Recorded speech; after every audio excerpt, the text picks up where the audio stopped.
பங்கு. இந்திய சுதந்திர போராட்டத்தில் முஸ்லிம்கள் தங்கள் பொருளாதாரத்தின் உடல் உழைப்பையும் முழுமையாக அர்ப்பணித்திருந்தனர்.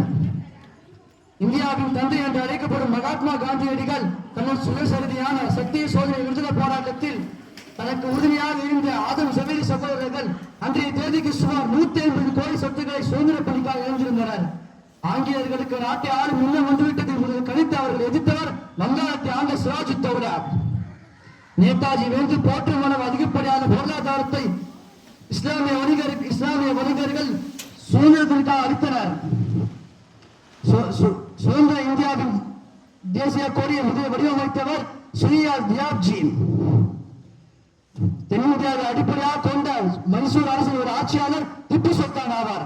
இவர் ஹைதர் அலியின் மகனாவார். இவரது ஆட்சி காலத்தில் மைசூரின் பொருளாதாரம் உச்சநிலை அடைந்தது.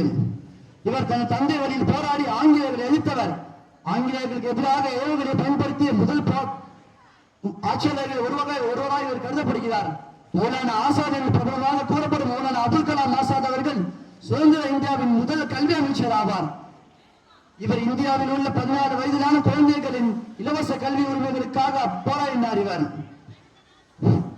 இந்திய சுதந்திர போராட்டத்திற்காக முஸ்லிம்கள் தங்கள் உயிரை கொடுத்து ரத்தத்தை கொடுத்து உயிரை தியாகம் செய்து பொருளாதாரத்தை கொடுத்த எண்ணற்ற தியாகிகள் மற்றும் சுதந்திர போராட்ட வீரர்களை நினைவுபடுத்திக் கொள்ள வேண்டும் என கூறி இந்த உரையை முடித்துக் கொள்கிறேன்.